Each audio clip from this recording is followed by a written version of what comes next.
What's up? It's us again. Oh God, it's Tuesday. Oh no. That means we have a lot of work to do, and that also means that Xbox is dying. That's the wrong scene. Now you know what's happening. Xbox is dying. We don't know what button to hit. Yeah. And there's more Epic Games and stuff. I don't know if you put it in here. I did not put it in here. Is there more Epic Games stuff? They're suing Apple again, I think. Or Woohoo! The 2010s are back. It's just your run-of-the-mill Wolf Den podcast. Welcome to the Wolf Den podcast. Also, I added in here, there's some drama in the Retroid community. Oh, yeah, I wanted to get my Retroid. I don't know where it is. Drama in the Retroid community. Okay. There's new Retroids coming out. Well, aren't there new Retroids? And all the retro handheld YouTubers are tearing each other apart about it. Oh, boy. Only one will stand. It's going to be Bob. He doesn't care about human life at all. So, that's that. A lot in the Xbox situation. Yeah, because I don't know if you know this, but the Xbox division is a dumpster fire. Yeah, we've been learning more and more over the past couple of weeks about why it's a dumpster fire. Mm-hmm. And there's more. And the big news this past week is that Halo has been released into the wild. Yes, it is coming. It is officially coming to a PlayStation console. Yes. The PlayStation 5, to be exact. So that's it. The console wars are over. Halo is on PlayStation. Trump did it. Another war he ended. He did it. Well, that's the GameStop things. Yes. GameStop things. Yes, they do. Anyway. So cool. Thanks for the Prime subscription. Anything else? No? Not the beginning of the month yet? No, not yet. There was a leak, but only one game. So I figure we'll wait till next week when they reveal all the games. Okay. Yeah. Never mind then. Okay. So I guess we'll just get right into it. Let's just get right into it. Microsoft has officially announced that the Halo franchise is making the jump to the PlayStation 5 in the form of a remake of the first game titled Halo Campaign Evolved. You can already wishlist it on the PlayStation Store. The remake is coming in 2026. This is a faithful yet modernized remake of the original single-player campaign. There will be no multiplayer included. The campaign has been rebuilt with high-definition visuals, updated cinematics, and refined controls. In addition to the campaign returning, there will be 3 entirely new prequel missions set before the events of the main game that follow Master Chief and Sergeant Johnson. Why no multiplayer? I think because they want to sell it? Well, no, because I think that's their free-to-play thing. Remember when Halo Infinite came out? The single-player was the $60 game and the multiplayer was free with all the microtransactions and whatnot. I think that's still their roadmap for Halo. Okay. In a way. All right. I mean, as long as multiplayer happens in some way, I'm not that upset about it. Yeah, so this is not just an up-res version of the Master Chief Collect version of Halo 1 or Combat Evolved Anniversary. This is rebuilt entirely in Unreal Engine 5. Cinematics are different. Voice work has been completely redone. Controls are different. There's new mechanics and control schemes from the later Halo games in it. So will we be getting this on Xbox as well? Yeah, this is like what they did with Gears of War. Okay. So the Gears of War Reloaded, I think, is the new one. It's coming to Xbox, PlayStation, PC, not Switch yet. So Halo Combat Evolved, was that that was the original one. Okay, so Master Chief Collection was the revamp. So okay, here's the timeline. Okay. Halo Combat Evolved came out on the original Xbox in 2001. Okay. That was the first one. I only ever heard that referred to as Halo. Right. So that's why when people started calling it Combat Evolved, I thought like maybe that was the revamp. Well, no, so 10 years later in 2011 was Halo Combat Evolved Anniversary on the 360. Okay. That version of the game got up-resed and included in the Master Chief Collection on Xbox One. Okay. That's the version that's currently available for purchase on Xbox and PC. What engine is that? That is a proprietary 343 Is that engine. not just Halo 4? It's probably some modified version. Okay. Of that. 4 or 5. I'm on my timeline. That was around Which Halo... one's Infinite? That's 6? Okay. Yeah. So it's 5, I think. Isn't the No, anniversary Halo 5? No, the anniversary came out after Halo 4 or around Halo 4. Okay. That sounds like Halo 4. Saber 3D is the engine. Okay. Yeah. So we're doing Halo again, but this Yes. time it's farting over to PlayStation. Yes. So this is first time Halo's coming to a Sony console, so that's a pretty big deal. A lot of people are saying this is the signifier for the for Microsoft really bowing out of the console war. I would say so. I mean, this is similar to Sega going exactly bringing Sonic over to GameCube. Exactly, that's what I was gonna say, because like this is all they got. This is their biggest guy. This is their guy. This is the Master Chief is explicitly colored Xbox green. Yeah, yeah, you're right about and that. He's going on a Sony console. Didn't think about that. There's no bigger signifier of the end of the console war than your main mascot going on your biggest competitor's platform. Yeah, there just isn't. So, you know, it does still seem to look like they're still gonna. I mean, there was an article later, but like they seem committed to like still making hardware, whatever that means. So there will be a new Xbox, but like it's not gonna fucking matter because now it looks like you're gonna get your Halos anywhere. And we talk about this pretty frequently. I think that the next Xbox is just gonna be a PC, and it's just gonna say Xbox on it. So I think that it is Microsoft just bowing out of traditional consoles. It's a little different than when Sonic made it over to the GameCube because Sega announced we are not making consoles anymore, and then they brought Sonic over to GameCube, and then my little boy brain exploded. Yeah, because that was sacrilege. Well, my big boy brain is exploding, honestly, because like you know this is just something I never thought possible in the 25 years or whatever since Xbox has been a thing. Never thought I would see the day where they would just like give up like this. I mean, they tried, believe me, they tried, but like, I mean, this is them doubling down on their everything is an Xbox or play your games anywhere. But that seems like a like a what do you got? I'm busting out cough drops because I'm fighting a sore throat. Like you wouldn't believe, like Bob fighting other Retroid handheld reviewers. That's me with a sore throat. So don't mind me if you hear rumbling. I'm fighting a sore throat. I thought it was a snack I could have some of. No, fuck you. Apparently not. This seems like a bitch way of bowing out of the console wars. Like because they still want to have their cake and eat it. Yeah, they're like, we're not losing. We're just shifting focus.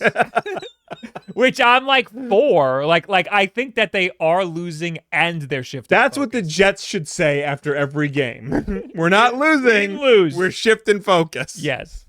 I think that they are losing and they're shifting focus, which I think is fine. Yeah, well, yeah. When you lose, you have to shift your focus. Yeah, like they could still be a success. I mean, they are a successful company. It's fucking Microsoft. Yeah. It's silly to think like, oh no, they're in a lot of trouble because it's one of the top, like I think 3 companies in the entire world. Yeah. So it's not exactly like Sega where they went out of the console wars and then they had to shift over to being a game development studio and. You know, that means significantly less money for them. Yeah. But in this case, they still control all of the computers in the entire world because it's fucking Microsoft.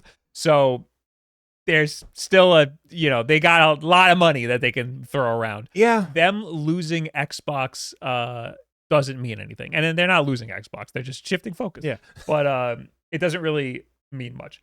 I have lost my love for traditional consoles. Honestly, same. Yeah, we were big.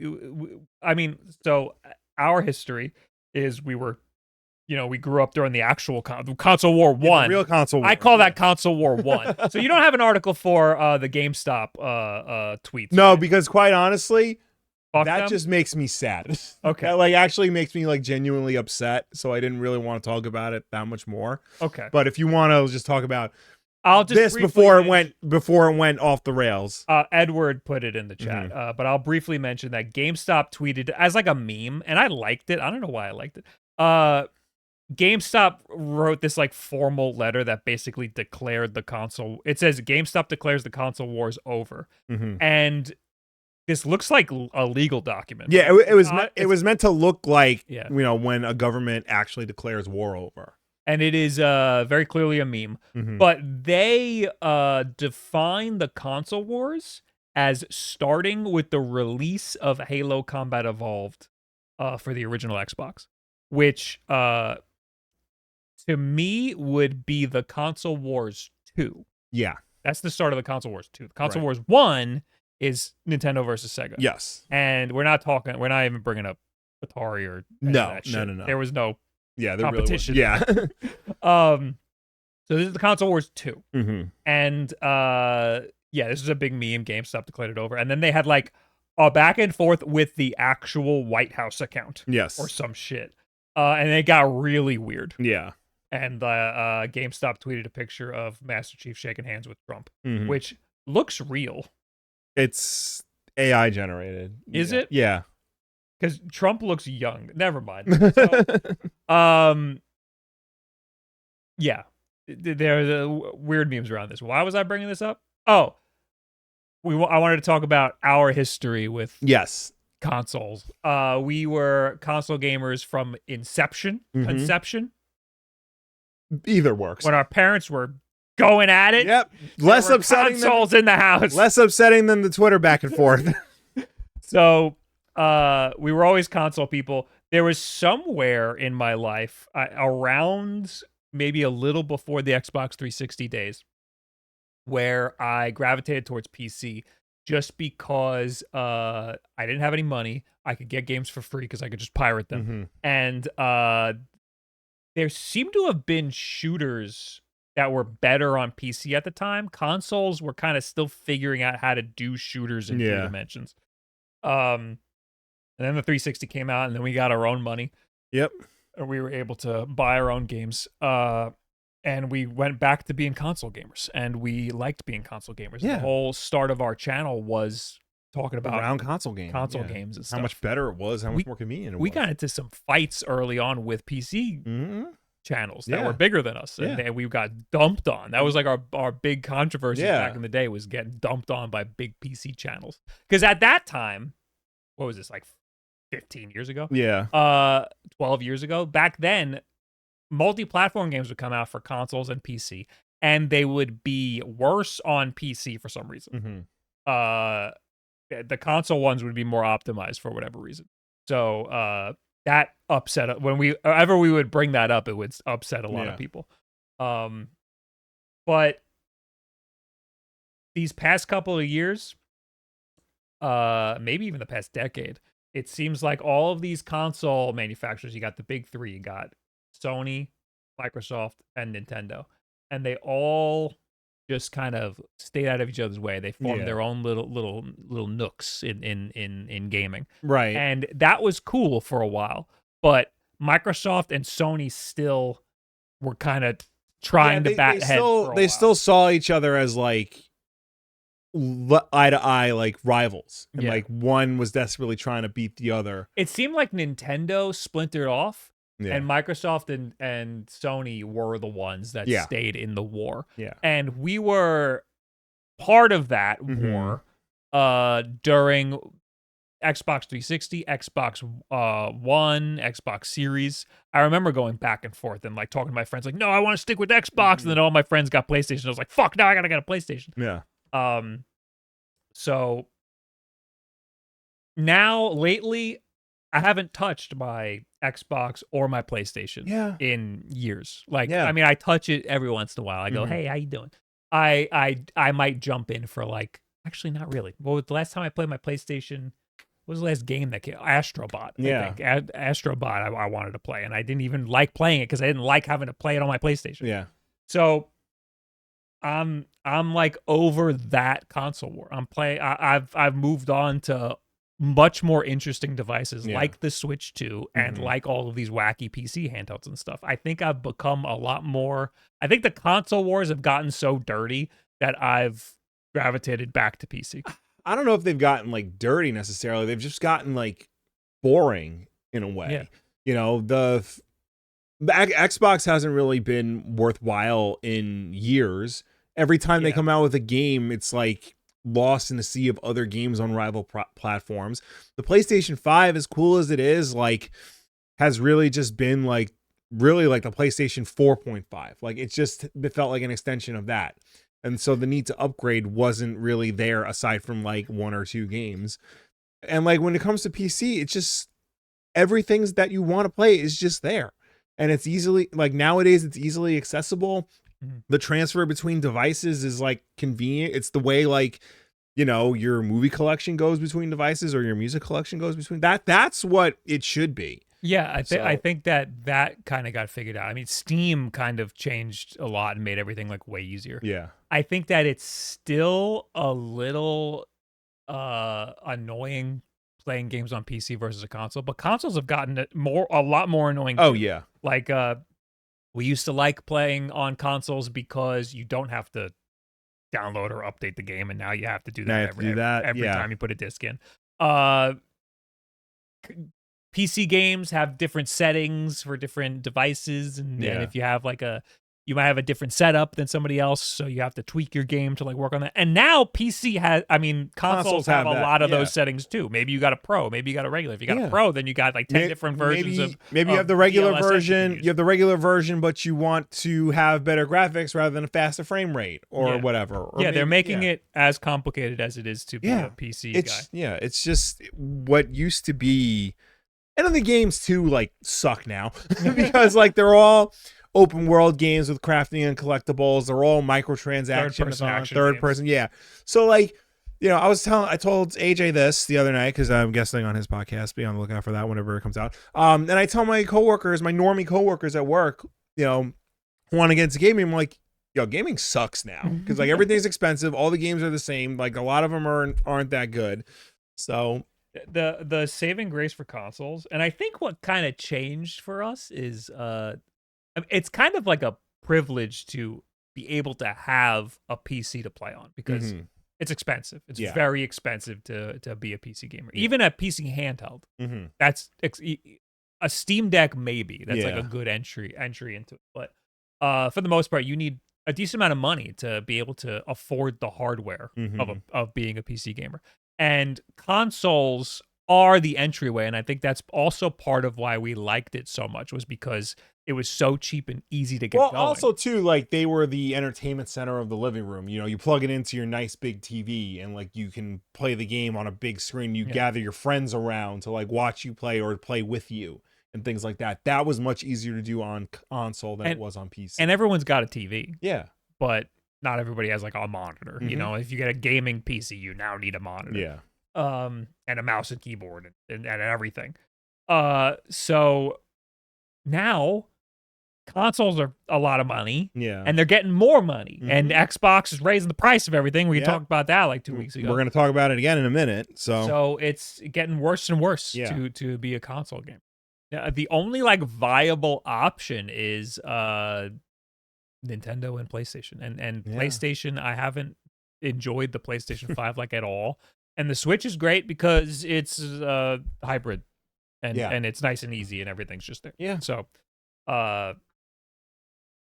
I completely understand why Xbox want to shift their focus. Yeah. That's what I'm trying to say. Right. But it also seems like they have a lot of weight coming down from above. Like there's reasons why they've been raising the price of everything. Yeah, and it's more than just market conditions. So I put the Bloomberg article in. The Engadget article underneath is like a summary of this in case it doesn't work. But I think the Bloomberg article is working, so I will read from that. Okay. Microsoft is asking its Xbox gaming division to produce profit margins that are well above the industry average, ratcheting up pressure on its video game makers during a difficult time for the field at large. Over the past 2 years, executives at the Seattle-based software giant have set an across-the-board goal of 30% accountability margins, a term Microsoft uses in lieu of profit margins, according to people familiar with the business. The gaming division, which includes dozens of studios, has responded by canceling projects, raising prices, and slashing thousands of jobs, said the people, who asked not to be identified, discussing non-public information. So calling it accountability margins is way more dystopian than calling it I know. profit margins. It's like saying you are specifically accountable. Yeah, that's messed up. The average profit margin in the video game industry in recent years has ranged from 17% to 22%, according to S&P Global Market Intelligence, while coming in between 10 and 20% over the past 6 years at Xbox. Court documents from 2023 reveal that Microsoft's gaming business had a 12% profit margin for the first 9 months of the company's 2022 fiscal year. The new goal, which hasn't been previously reported, is at the outer range of what a gaming studio can typically reach in a boom year, said Neil Babar. Babar, where's Babar? Barbour, an analyst for S&P Global. A 30% or better margin is usually reserved for a publisher that is really nailing it, he said. In the past, game makers at Xbox weren't asked to hit specific numerical targets, and were largely told to focus on making the best games possible without worrying too much about finances. The new target was implemented in fall of 2023 by Microsoft Chief Financial Officer Amy Hood, whose team has taken a large role in gaming business in recent years. The change has impacted strategies across Microsoft under gaming chief Phil Spencer, as the division has looked for new ways to cut costs and boost profits. In 2024, Xbox announced that it would begin releasing a majority of its games on console rivals from Nintendo and Sony for the first time. Earlier this year, Xbox decided to cancel a number of projects, including Everworld, Perfect Dark, RIP, and Project Blackbird, all of which have been in development for more than 7 years. Not every project is expected to hit the 30% profit threshold, said the people, but many Xbox developers and groups have been presented with this new target. There was also a tweet from Microsoft CEO. What's his name? Phil Spencer? No, Satya Microsoft. Nadella. Satya Nadella. Yeah. I don't think I'll be able to find it. I definitely did not hit the like button on it. He said something along the lines of he said something along the lines of Xbox can be innovative by being profitable or by hitting margins. That's what he said, by hitting margins, which is just sounds like he just didn't know what to say. Yeah. But basically, he seems upset that Microsoft is not hitting profit margins. Well, he seems specifically Xbox. That's what I meant to say. It seems as though Xbox is not hitting their profit margin. And that is why all of the prices went up, which is kind of what everybody was expecting. Mm-hmm. So whatever they've been doing has not been working. However, being told you need to raise the price of all of your stuff, that sounds like the worst option. Like, you can raise profit margins. That's not the way to raise profit margins. I mean, by just raising the price of everything. I mean, that helps. How does it help? It deters people from buying. It deters people from buying it, but like by making it more expensive, you're making more money by making things more expensive. But no one's gonna buy it. Right, is the thing. Well, you gotta understand, these people are stupid. They don't realize that. It's amazing. Yeah, how like out of touch these people are. Yeah, like, shockingly out of touch. I need to know what's going on in there. Like, I need to know like the actual details of like why some of these decisions are being made, because it seems like every week Xbox is making a decision that is, if you ask any fan, they'd be like, that's not the way to do it. Yeah. This seems like it seems like the move of a company that is extremely desperate and doesn't know what to do. Yeah. I mean, like, and it's Microsoft. They shouldn't be desperate. I think it might be a situation where like maybe, you know, because Microsoft's a big enough one of those big companies where like if one division isn't profitable, another division can pick up for the slack. You know, they have all that Microsoft Word money. They have all that Windows OS money. You know, Azure is like running half of the servers in the country or in the world. So like, typically you can take the profits from those and like funnel it to a dying division like Xbox to keep it afloat. But like these days, I guess a lot of companies just don't want to do that anymore. Like every division has to be profitable on its own. Yeah, I think Microsoft's biggest competitor in the gaming space is probably Steam. Yeah. Because now that they're shifting focus to PC, they're not fighting against Sony anymore. Yeah, no. They're fighting against Steam. Mm-hmm. And it's not really, I mean, Steam, you need a PC to play Steam games. But they could stand to make so much more money if Steam wasn't around. Because you'd be buying games and you have to play them on Windows. Yeah. Yeah. And that was such a huge ball drop for Microsoft because they have the Xbox brand. Yeah. It's Microsoft. Well, like, first you get a PC and they own Xbox. Why not? They started with, when they first tried to do this, it was Games for Windows Live. Okay. That was their PC gaming branding. Okay. Rather than just saying Xbox, because I guess they still wanted to keep PC and console separate. Okay. But like Games for Windows Live sucked. Nobody liked it. I need to look this up now. You don't remember that? No. Games for Windows Live was their like first attempt at like being serious about PC gaming, and like it was not successful at all. Yeah, I don't remember. Well, I remember this, the banner, little banner, yeah. But I don't remember this. I never touched this. Yeah. So was this like around when Steam came out? Half-Life 2 era? This looks like Vista. Yeah, it was after that. It was like after Steam came out. Yeah, Steam kind of was just like, we're going to be a platform for buying games on PC. And then everyone was like, we hate this. We don't want anything to do with this. And then all of a sudden, Steam became great. Mm-hmm. And now everybody likes Steam. Mm-hmm. So, yeah, I feel like Microsoft, they're playing catch up like 20 years too late. Yeah. They could have had a huge moment in the gaming space if they helped their PC. I mean, in the grand scheme of things, PC gaming means very little to Microsoft because you already need a PC. You're already going there. So they're making their money somewhere else. And the amount of PC gamers versus people who just play games, the amount of PC gamers versus the amount of people who are just on a Windows computer, it like pales in comparison. Yeah. So I understand a little bit why Microsoft doesn't really focus on that, but you have a whole division, like work together, and instead it seems like they kind of alienated Xbox for like a long time, and now they're like, hey, Xbox, you're not pulling your slack, and they just shit all over them instead of like helping them out. That's the classic story, right? If Xbox became successful on its own, so they let them alone to do whatever they needed to do. Then as soon as the numbers started dropping, that's when Big Daddy Microsoft comes in, is like, no, now we're reining things in.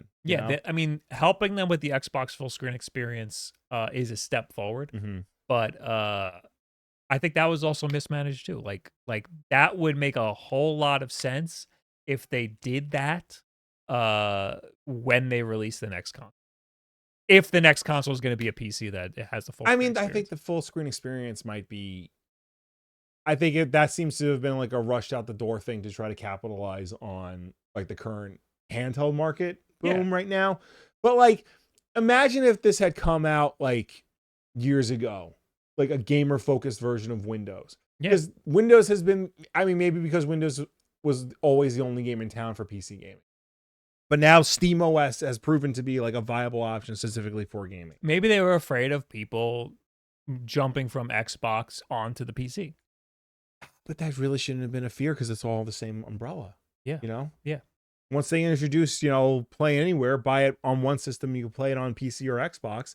That should have been the end of it. Yeah, the play anywhere seems to be a last ditch effort when it should have been the idea the whole time. Mm-hmm.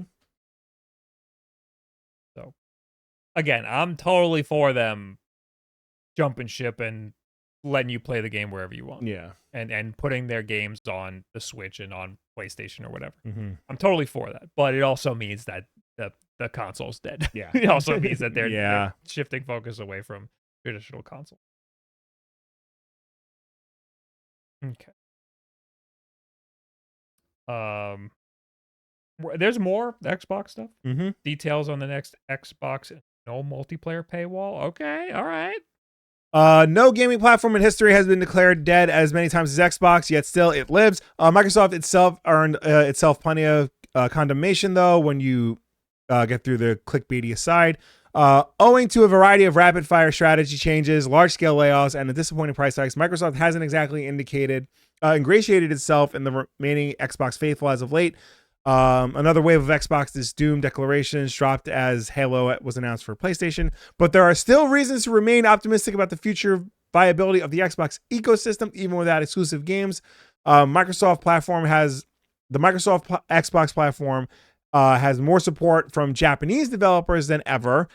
Play Anywhere seems to be catching on with developers, and the Ally X PC gaming handhelds sold out in many core markets.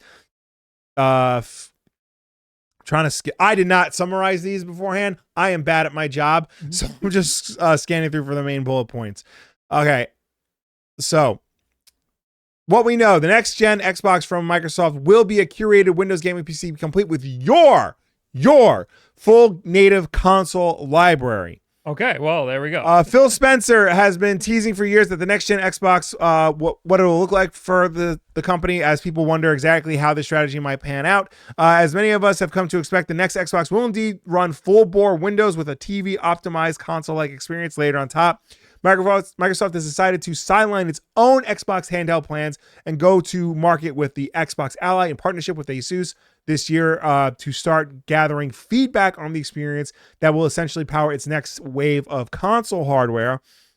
Windows Central was told that Microsoft is still planning to make its own Xbox handheld eventually along the lines of this new plan. Xbox President Sarah Bond has teased a variety of first-party Xbox hardware made in partnership with AMD.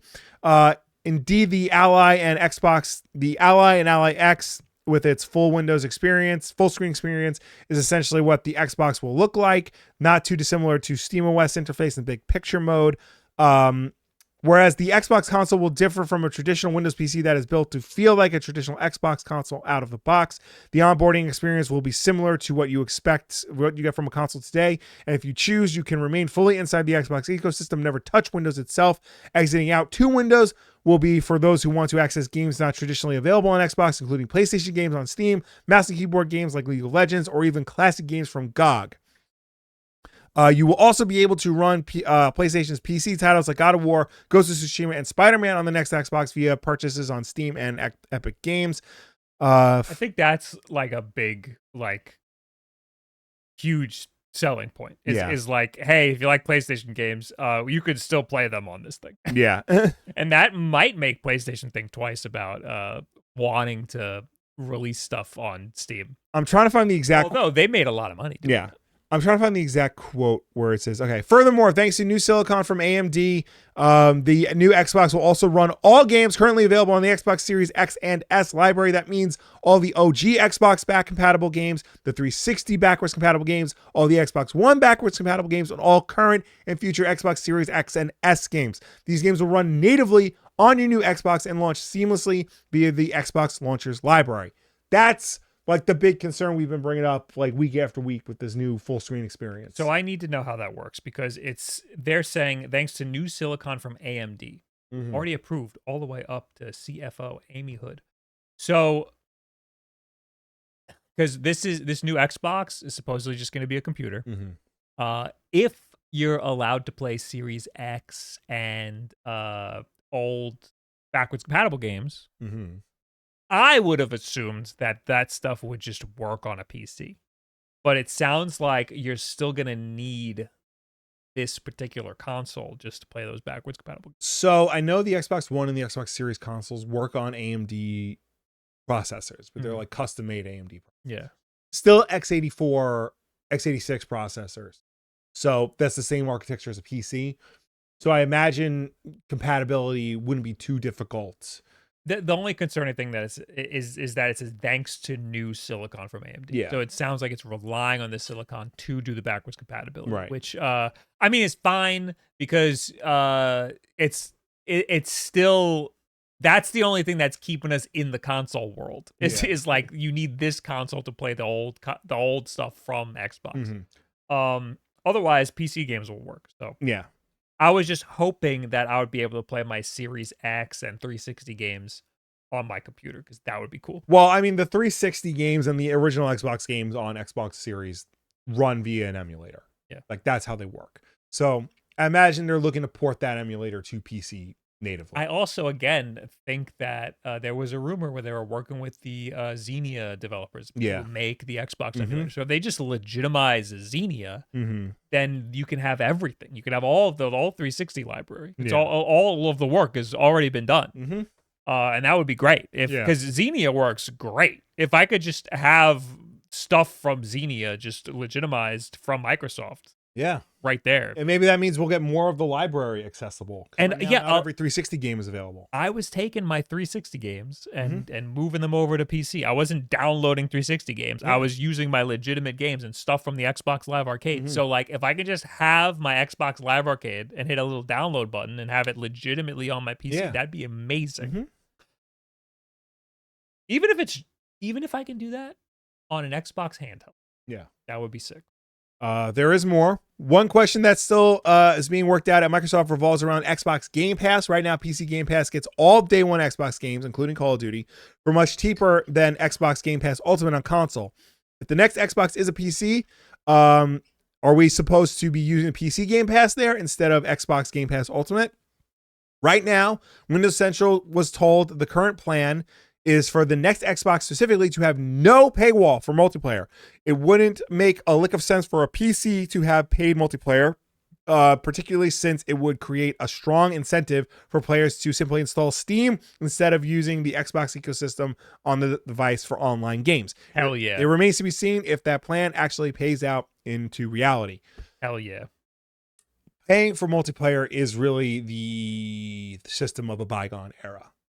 You know? Yeah, like a lot of the multiplayer games that people are playing are free-to-play games that you don't have to pay for. So it kind of does feel silly to have to pay for a multiplayer experience. Yeah. And if Microsoft gets rid of paying, they were like the first ones. They were the first ones, but like, you know. They were the first ones to make you pay for multiplayer. And I hate to say it, but like it kind of made sense back then because like online multiplayer wasn't like the easiest thing to set up on a PC, but like I remember defending it because Xbox had a great multiplayer experience. Right. Being able to chat with your friends right there, having friend requests right there on the device. The servers were great. Everybody was there. So it like it just made a lot of sense. Yeah. Sony wasn't charging, but their servers were down every every couple of months. There were all these issues. So I was like totally down with paying for Xbox Live. Yeah. Now it's way out of hand. Everybody's charging. There's no one's even playing fucking multiplayer games anymore. Everybody's just playing the free-to-play shit that you don't need to pay for. And now it's confusing because it's like, do I need to pay to play Warzone? Do I not need to play? And I think on PlayStation, you needed to pay to play Warzone. But on Xbox, you didn't need to pay to play Warzone. And there's all these different tiers now because like, you know, they want you to get the more expensive tier, but like you can sneak in for the cheaper tier. Like it's a mess. That needs to be consolidated. Yes. And that would be great if they just got rid of needing to pay multiplayer. So that tier is gone. Yeah. And now you don't have PC Game Pass and regular console Game Pass. You have all one thing. So that would be great. Yeah. I think that would all be very helpful for Xbox. I'm totally down for this future. Yeah. It just also means that Xbox is losing the console. I mean, yeah. Yeah. Which is fine. I'm totally fine with that. I like my Xbox ROG Ally Xbox. You do. I'm fine with it. I haven't touched it in like a while, but you've grown to love it. I liked it when it came out. I like it. It's good. It's a good PC handle. Okay. Yeah.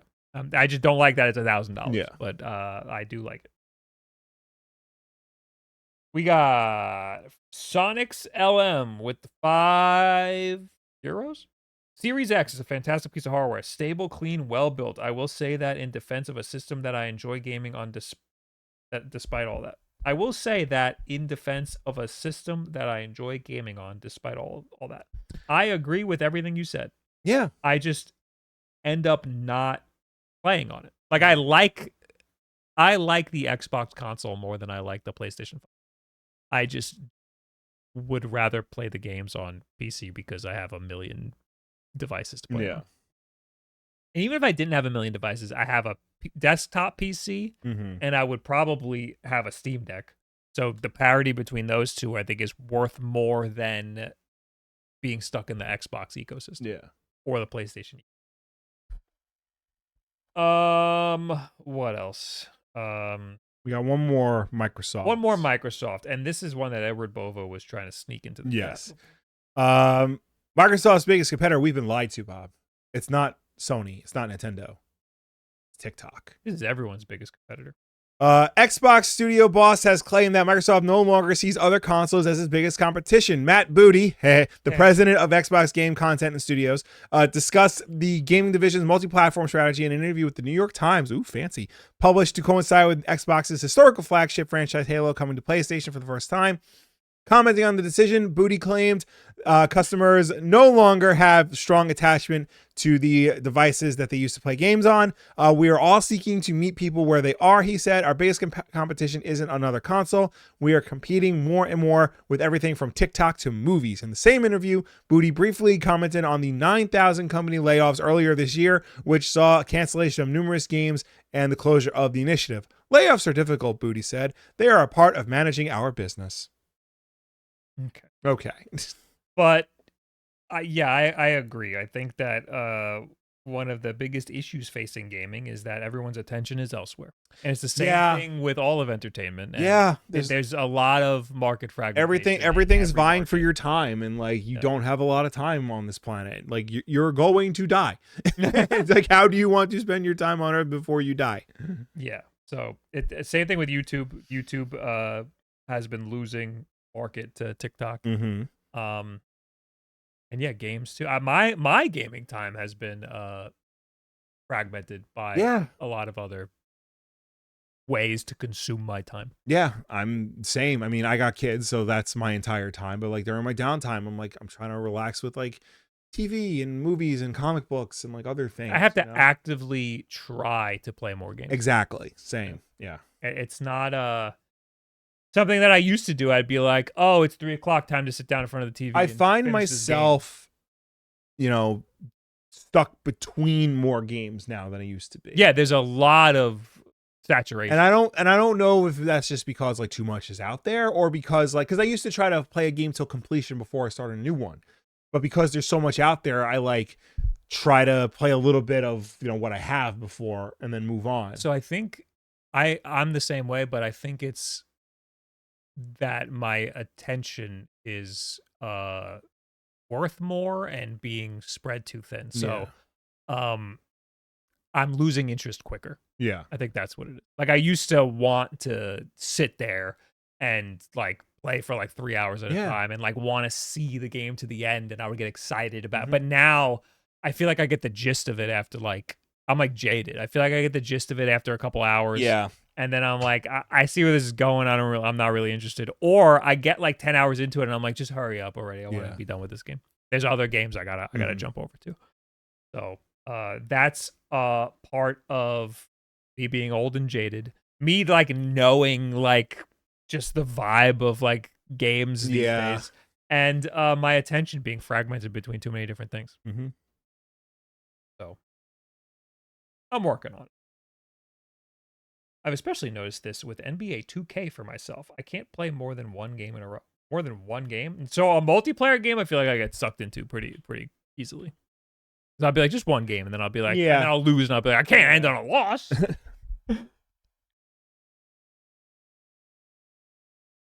No more second screen on when gaming, no podcasts, etc. What do you mean?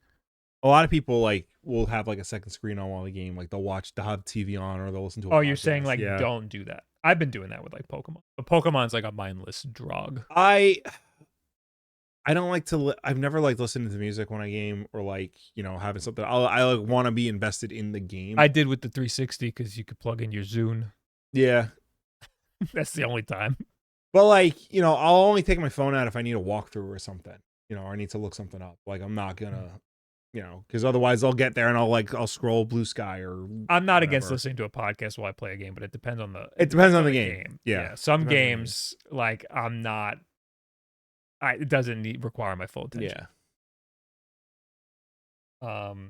Anyway. Hey, I think that's all the Xbox. Hooray, we did it. There was some chat that I wanted to read about the Xbox stuff, I think. I still prefer the Xbox controller over PlayStation ergonomics. I think the Xbox controller is like one of the best controllers that's ever been created. I do really like the DualSense controller. Okay. I feel like I have said on the show before, I think I like it better than the Xbox controller. You're insane. But I don't know if I would recommend it over the Xbox controller, because the Xbox controller is just like more seamless with more devices. Yeah. So I mean, that's part of why I like it so much. Yeah. But I like the ergonomics of it the most. I we're gonna get into this, but I love having the D-pad on top for a lot of stuff. Yeah. I don't love the PlayStation D-pad is I think the problem. And also the games I'm gonna play with either a DualSense or an Xbox controller are games I'm gonna want the thumbstick with, and I'd rather the thumbstick be on top for those games. Anyway, I'm new to Game Pass. Please remember Microsoft still produces the $60 for 3 months of Ultimate cards after the backlash. I'm a new Xbox owner, and Game Pass is a fantastic program to game and save money. Pause. It's weird to say I'm saving money by buying a thing. Yeah. Because, like, you can look at the Game Pass library and be like, hundreds of games. I'm saving all this money by not buying hundreds of games. If you didn't have Game Pass, you wouldn't buy hundreds of games. Yeah. You would probably just buy a few. Yeah. So I do agree that it is a good value, but everybody's different. Like, Yeah. I'm not playing many games that are on Game Pass even. So Yeah. I don't know. It's a toss up whether or not it's like I bought Ninja Gaiden 4, which is awesome. Ninja Yeah, Gaiden 4 is I saw fucking that sick. one. I would dabble in that, but I got all these other games. It is very hard, and I told myself, I was like, the mechanics are very technical, and I need to play this game. Like, I can't give myself too long before I can't stop playing this game. I need to play it like in consecutive days, because I'll forget how the mechanics work. Exactly. It's been like a week. I already forgot. That being said, I have the middle tier of Game Pass, so I could have upgraded. Yeah. Could have paid to upgrade to get Ninja Gaiden, or I could have bought it, which is what I ended up doing. I bought it on Steam, so I don't know if I made the right financial decision. I don't know, man. Because, like, I don't know how long I'm gonna play the game. How much was it? It was like $70. Yeah. I don't know how long I'm gonna play it for. Yeah. What's the upgrade fee? Is it gonna be? Am I gonna play it for more than 2 months? Am I gonna forget? Most likely, I'm gonna forget that I have Game Pass. Subscription. So I would end up paying for God knows how many months. Yeah. The financially stable thing to do would have been to upgrade and then immediately cancel it. Yeah. And then play the game within the month, but I didn't do that. Right. Anyway, let's do Backlog.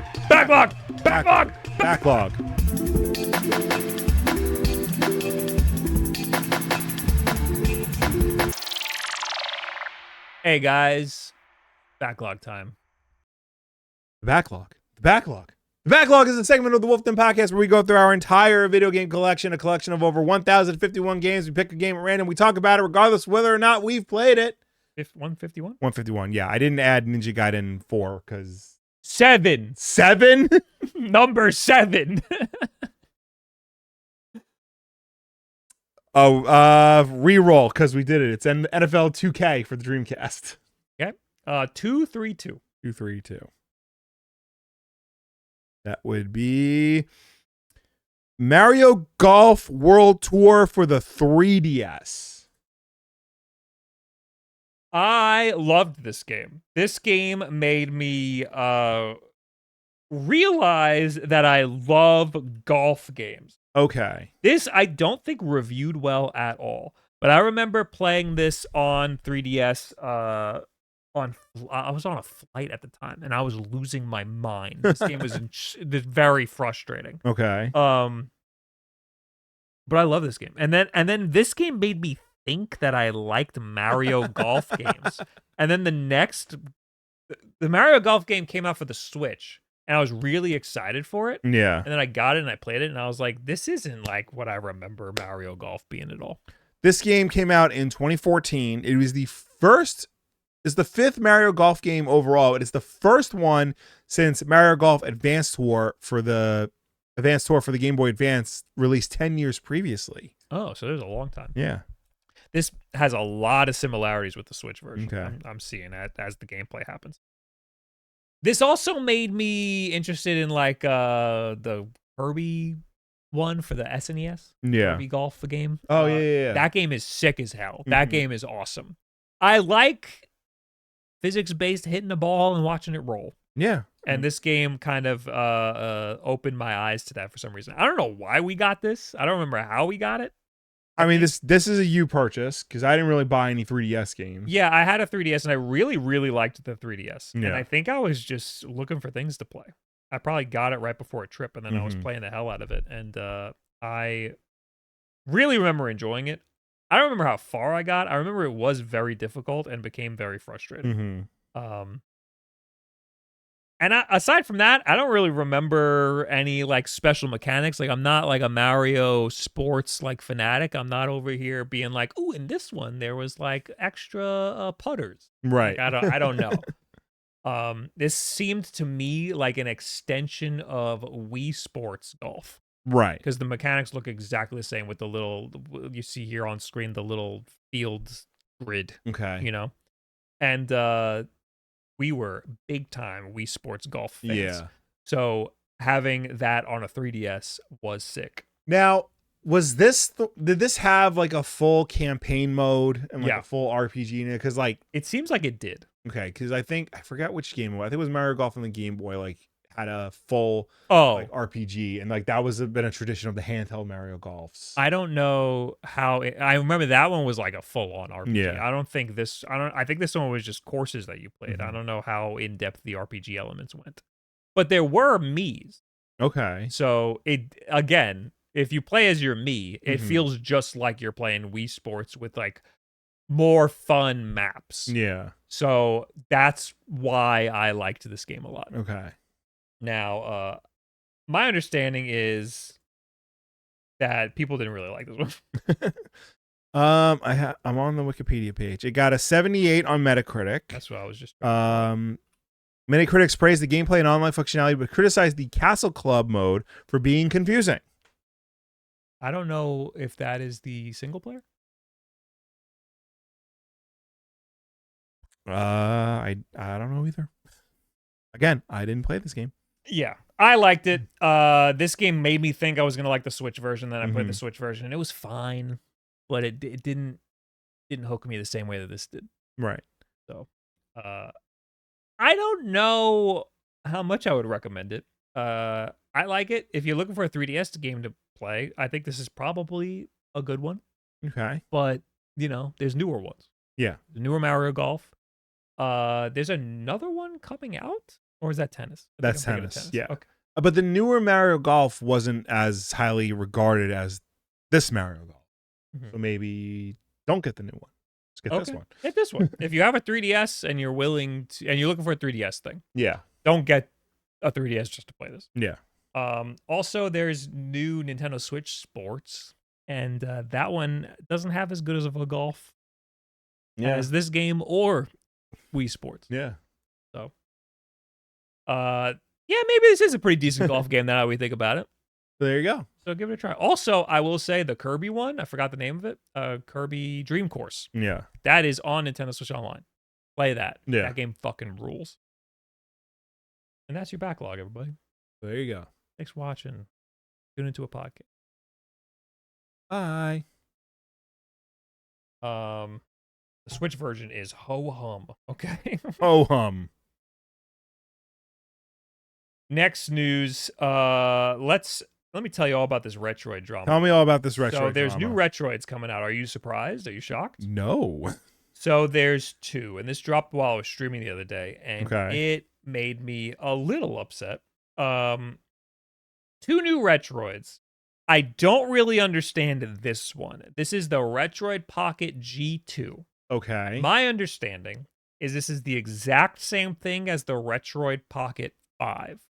The only Okay. difference is this has a better CPU. Okay. What fucking CPU does that? It doesn't say. Is this the? I'm pretty sure this is the Snapdragon 8 Gen 2. Could you make sure I'm saying the right thing? That is the same CPU as the Ein handhelds, which are very powerful and a little bit more expensive. G2 chip inside. And now, is that the same as what I just said? Because Snapdragon devices have stupid names. So if that's the case, if it's the same as a Retroid Pocket 5, just with a slightly better chip in it, I don't want it. I'm not buying it. I'm not reviewing it because the Retroid Pocket 5 is great, and a slightly better processor is not worth spending another $200 on. Right. So, and I don't really see myself making a video and being like, "Look, it's slightly better now." So that's that, and that's coming out soon, I think. Like I think you can, I can add it to the cart and just buy it right now, but I'm not going to do that. Okay. At the same exact time, they announced the Retroid Pocket 6. This is the new one. Okay. Brand new. Same fucking price for some reason. This one has also the Snapdragon 8 Gen 2 processor. I don't understand. So what's the difference then between these two? I wish I could tell you. I'm going to assume it's got an AMOLED screen. Okay. So what did the other one have? Does this have... No, it's probably... OLED? It's got an OLED screen. Okay. But is an AMOLED better, allegedly? Like newer? No, I think people like OLED more than AMOLED. I fucking like... So, this is 120 hertz. What's this one? This one's not 120. Oh, there you go. The 6 is 120 hertz. Okay. There you go. That's basically it. Okay. That's the whole difference. The devices look very similar. So again, the Retroid Pocket G2 looks like a Retroid Pocket 5. And the Retroid Pocket 6 has a little bit of a different design. This bottom part is weird to some people. You got home, you got back, and then you got M1 and M2, and then you got speakers. People weren't loving this look. And like, I think it looks fine. I'm not like... It looks like every other gaming handheld. Yeah, it just looks like a Retroid. So I don't really understand. I really don't understand why they're making the G2 and then also this. That doesn't make any sense to me. Especially when they're around the same price. Now, there's two versions of this Retroid Pocket 6. I forgot about this part. There's one with 8 gigabytes of RAM, one with 12. The 12 is a lot more money. It's $259. Wow. As opposed to $209. Okay. So it's $50 more. I ended up getting it, the more expensive one, because what's the fucking difference over this versus the 5? Yeah. So I wanted it to be like as different as possible. Right, I'm gonna be making a whole other video for it. So that's only part of the controversy. Yeah. Is like, why are they even making this? Yeah. Retroid saw that people didn't like the design of it. I saw the subreddit, people were like doing mock-ups, and I couldn't even tell what the difference was between the images that they were showing. But this one, I mean, is a little more obvious to see. They just remove the buttons on the bottom. Yeah. The Retroid official account, which I will remind you is just some guy that talks to Retroid. I don't even know how much influence he has. The Retroid Pocket account on Twitter said, "Okay, we hear you. You're not happy with the current RP6 design, so we ask you to vote on which design you would like. There are 2 polls in this tweet. Make sure you vote on both."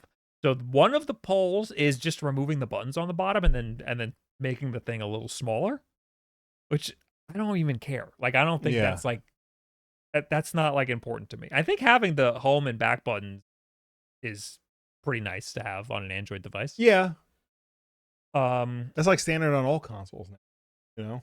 Yeah. Well, with Android specifically, you need a way to go back. Back is important, and having to swipe from the side is a little stupid. Yeah. So I think I don't really care about the buttons. But also one of the polls, this is where the big controversy is. What configuration would you prefer? D-pad on the top or left stick on top? Now, Retroid has always had the D-pad on the top. Yeah. And I have liked that a lot about Retroids. Because a lot of the time I'm playing 2D games on these things, and I like having a D-pad. And most of the reason I'm reaching for a Retroid these days is because it has the D-pad on the top. Right. Apparently, that is not the consensus. Actually, the poll has shifted since last time. A D-pad on top was losing by a lot last time I looked, but now it's only at 40%, whereas left stick on top is 60%. So, where are you with the D-pad on top? So for something like this, if if it's primarily for retro gaming and like that retro gaming is like 2D based, then D-pad on top. So I'm with you. The argument here, which is why I'm beefing with Retro Game Corps. The argument here is that this is a more powerful device. So you're going to be, so some people are going to be playing more left stick centric games. Yes. My argument is it's still a fucking Android device. Yeah. So like what left stick centric games are we playing? I mean, there are like 3D games available on Android, and like I'm sure it's powerful enough to play like GameCube games and whatnot. The argument is going to be Switch emulation. Yeah. And Steam, now that we have Game Native and Game Hub, Steam games on Android, and a lot of the powerful ones are going to be left stick centric. But honestly, can I be honest? I'm allowed to be honest. Sure. Chat, can I be honest? I'm going to be honest. No matter what is on top or bottom, the bottom is going to be uncomfortable. Yeah. So reach and hold. So like even if you put the left stick on top for like 3D games, hitting the right analog stick for camera control is going to be uncomfortable as hell. Oh, I see what you're saying. So it's like, to me, that's a wash. Like it's a non-starter for 3D games. You're saying like even if they put the left stick on the top, the right stick will still be uncomfortable? Yeah. Is that what you're saying? Yeah. Okay. I mean, the right stick's always on the bottom. Right, but because those devices are so small. Oh, you have no chin. Yeah, okay. There's like no proper way to grip it. So like my thumbs would be like down here, uncomfortable, rather than up here where they would be like naturally on a controller. I understand what you're saying. So I don't think a device like this is conducive of 3D gameplay at all. If they made it bigger with like better grips, maybe, but I'm sorry, I don't get this for 3D games. I just don't like. I there's not many handhelds right now with the D-pad on the top. So it's nice to see one that's a little different that has the D-pad on the top. There are some, but they're all bad. And the Retroid Pocket 5 is good. Yeah. So I like it. I like having my D-pad on the top. And that's how I was playing Silk Song. That's how I was playing a little bit of Ninja Gaiden. I even talked about it in the video where I was playing Steam games on Android. I was saying, like, I'm reaching for the RP5 because it puts the D-pad on the top, and that's great. So all of a sudden, people being like, I want the thumbstick on the top. I was like, what? Like, am I the only one that likes it like this? I understand the argument of wanting to play more powerful games on it, but it's still, there's like a cap with Android. Like, I'm not going to be playing Ninja Gaiden 4 on this thing. I'm not going to be playing like a brand new AAA game on this thing. I'm going to be playing my 2D indie games. Yeah. That's just how I like to play these things. Some people are going to want to play Switch games with the left stick, and that's totally fine. That's just the way I play games. I play a lot more on the D-pad. It's D-pad time, baby. Yeah. I want the fucking D-pad on the top. Now, Retroid also tweeted something about how, or I saw like he was talking in their Discord, talking about how they're going to try to convince Retroid to have options. So maybe you can choose between having a D-pad on the top or a left stick on the top. Okay. That seems insane. These are budget consoles. Yeah. And having multiple SKUs where the whole chip is a different chip. Yeah. That seems like a huge manufacturing like undertaking that would not be worth it. Yeah, like that's not just something you can easily like swap around. Yeah, you know. And in the grand scheme of things, I don't think this matters like at all. Yeah. I think that no one really cares that deeply. Yeah. Like, there's been a lot of vitriol online about this, but I even said, I said, you know what? In the grand scheme of things, I'm glad this is the controversy we have to deal with right now. Like, it really isn't that big of a deal. But also, I bought this already. I pre-ordered it last night. Yeah. Now they're thinking of changing it. Okay. And that's a little annoying. Yeah. I'm still going to get it. I'm still going to play it. But like, the picture I pre-ordered is the D-pad on the top. Yeah. And now I'm getting it, a different way. I'm also speaking from a place of privilege where I have a million of these things, and like, I'm reaching for the Retroid specifically because it has the D-pad on the top. And like,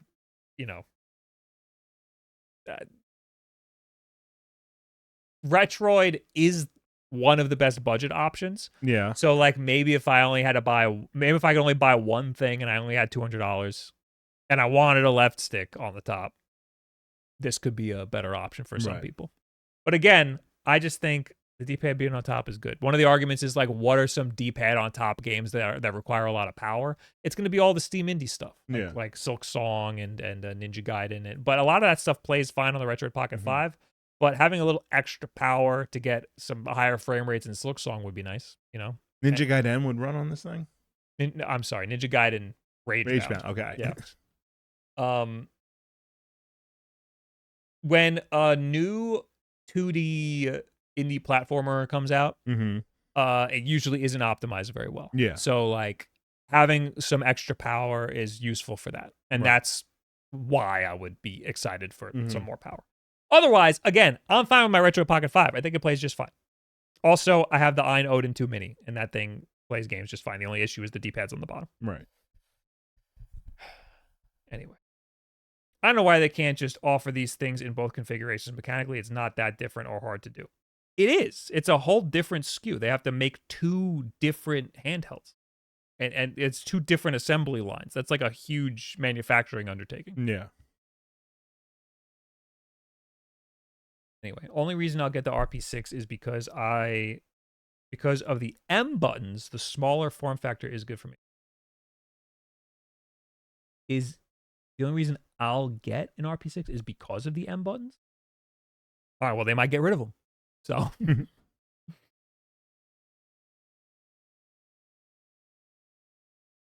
But yeah, this is an upgraded Odin Mini 2, specifically the G2 model. Yeah, why is it upgraded? It seems like it's the same. Because that one even has an AMOLED screen, doesn't it? The only upgrade is that it's got a 120 hertz screen.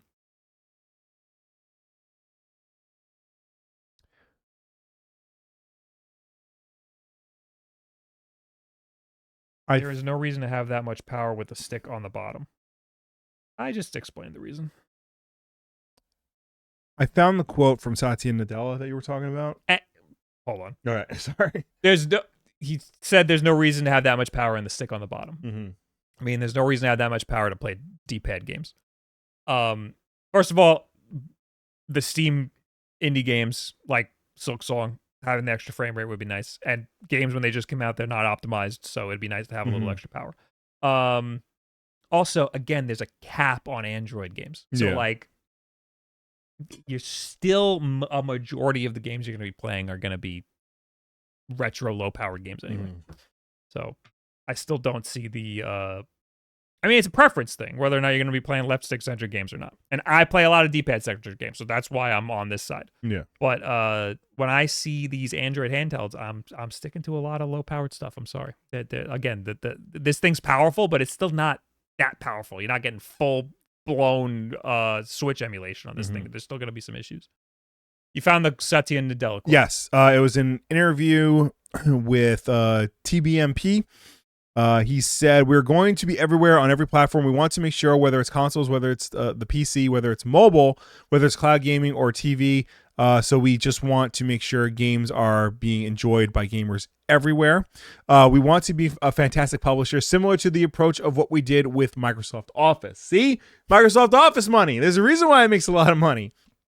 The quote you're specifically talking about, best way to innovate is through strong profit margins that can support risk taking. I want to find the full. Yeah, that's the best way to innovate is with strong profit margins.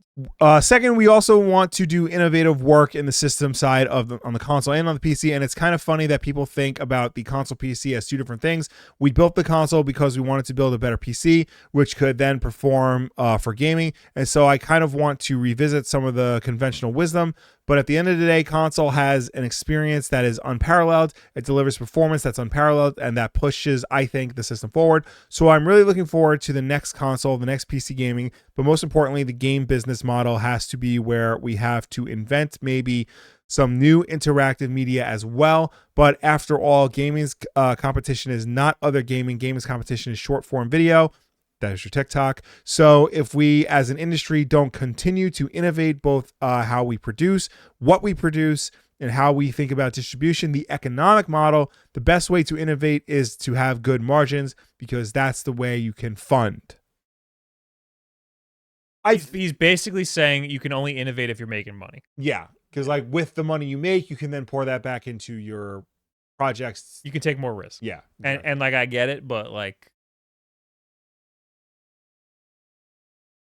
fucking, why'd you cancel Perfect Dark? Like, Yeah. seriously, like, why? Like that would have been a good game. That would have been a hit. And like, no, it was a fucking Satya Nadella and Phil Spencer. We're gonna cancel everything and blah blah blah. Yeah, you also can't be.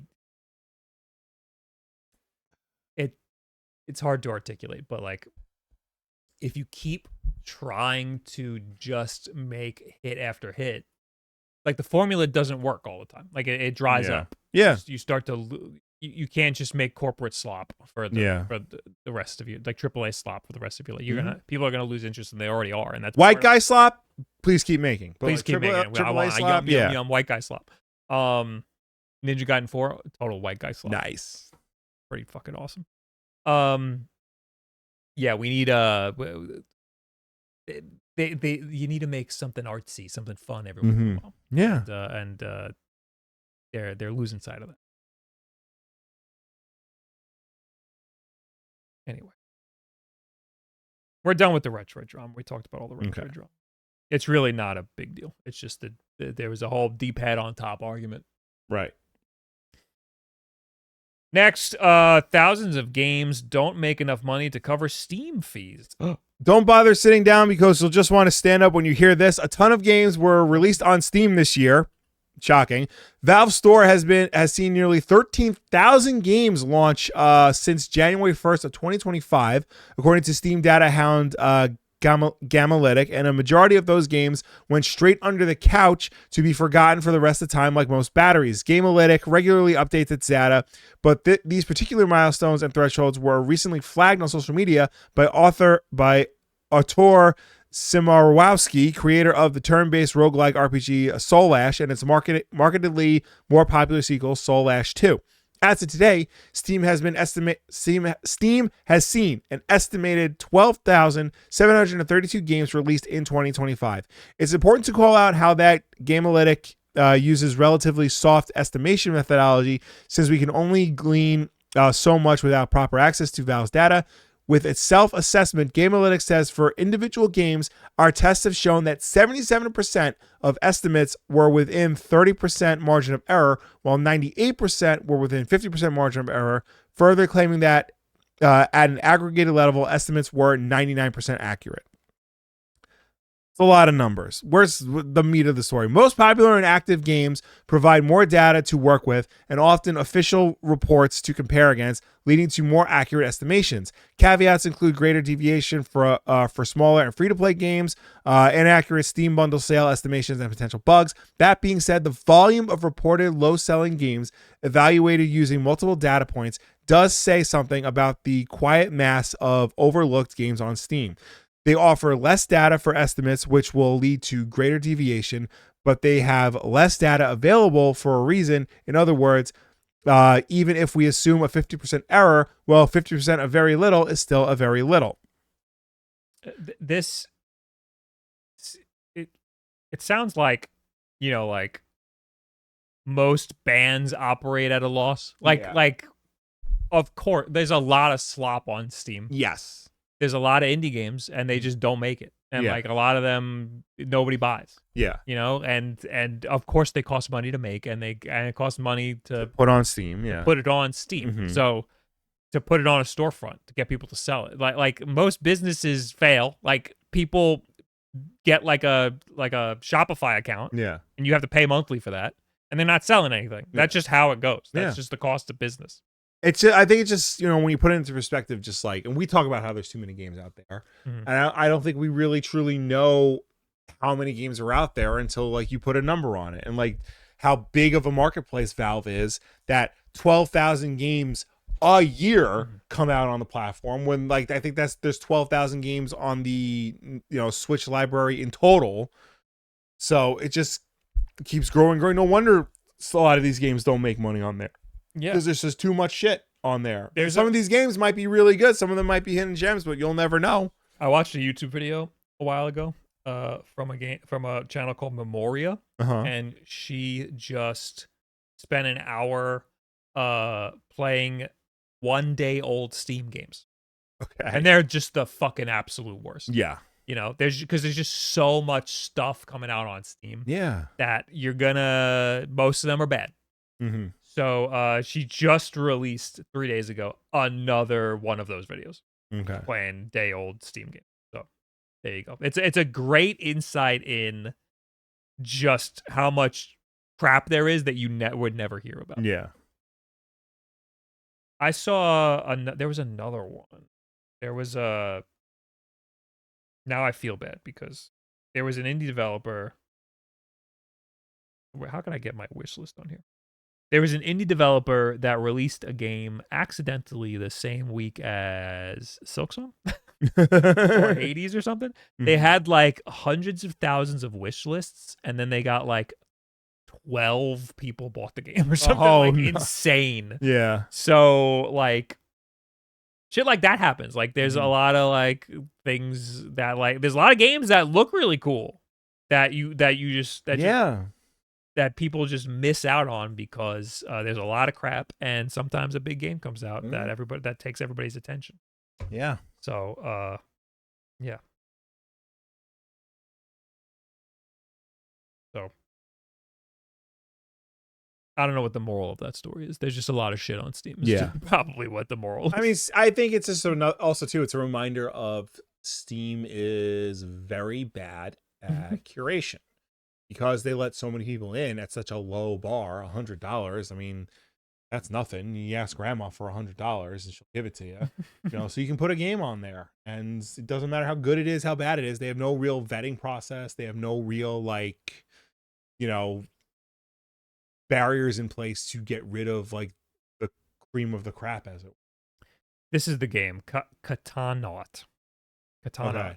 It looks a lot like Blade Chimera, which is a game that I really liked. And this game had a lot of wish lists on Steam, and then it went under the radar because it came out at the same time as similar games. So it's only $13. Okay. Does it have a demo? No. Make a demo. Published by the return of Long Island's own Acclaim Studios. There you go. They're not, I don't think they're based on Long Island anymore, but still. Wow. Represent. We have a Long Island story. We do have a Long Island story. Let's go to I want to hear this Long Island story. I tried to look it up, but like the only evidence I could find that this company's from Long Island is in this article. Oh no. This guy sucks. I saw the Twitter. Yeah. I saw the tweet from this guy. Oh boy. And I drafted a tweet dumping on this fucking dumbass, but I deleted it because I was like, it's not worth it. Hey. But this game looks like fucking ass. It's not even a game. It's just this is a video. Yes. Yeah. No, it's a game because he said it, but it's made with AI. but this is what we're seeing is a video. Yes. This is not. There's no gameplay here. But it's a game because he said it's a game. It's a game because he said it's a game. It has to be rage bait because he says AI games are going to be amazing, and then there's this video that just has no gameplay because it's just a guy clicking a dialogue or an option. Should I shoot here? Yes. Now you got two ACs on top of each other. You got trains coming in and out of the level geometry. You got dudes going through bars and stuff. Yeah, clipping through walls. Signs are written incorrectly. You got first person, you got third person. It doesn't make any fucking sense. It has the vague look of a video game without like all the other things that like make a video game a video game. Why did he just shoot the car there? It doesn't make nothing's making sense. That just comes out of nowhere. Now he's in the sewer. This looks like a dream. This looks like AI slop like this looks like how I remember my dreams being. Yeah. So this clip was shared on Twitter by Matt Schumann, the CEO of rare Long Island AI startup Hyperwrite, as a tease for an upcoming project. I had no idea this man was so close. I know. We could probably just find his house. I'll be making this public soon. Completely. The very first thing that happens is he just shoots at nothing, at his friends, seemingly. Yeah. Okay. I'll be making this public soon. Completely open source and community driven, he added in a follow-up post. While the slop in question appears to be a first glance at a stimulating third-person shooter, a series of periodic prompt choices at the bottom of the screen suggest it is more of a choose-your-own adventure in which AI cobbles together the next section based on what you've just selected. So it's the bus says Uptown. Yeah. And this sign says Uptune. Uptune. That's my favorite. The more you look at it, I mean, it's just like anything AI. The more you look at it, the more bizarre it gets. Yeah. I love how, like... It says available now. What do you mean?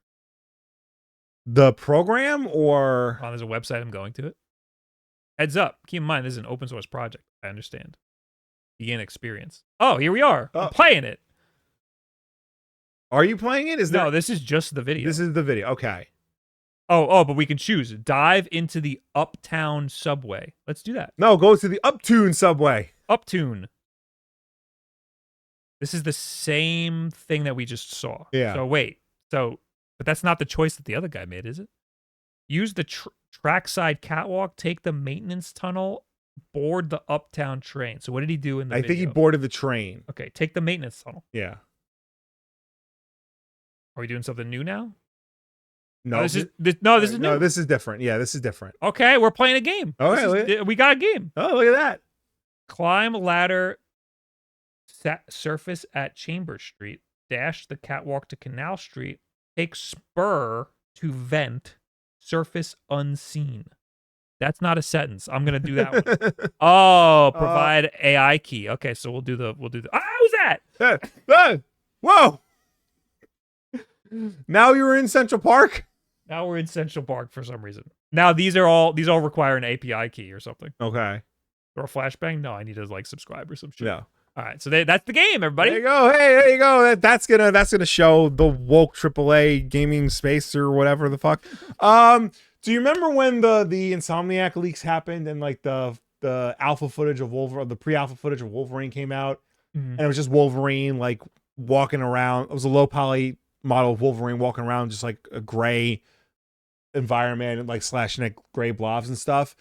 The comments on that video were all like, game looks like shit, this game is gonna suck, I can't believe they're spending however many millions of dollars on a game like this. Yeah, those same people are looking at this and going, this is the coolest thing ever.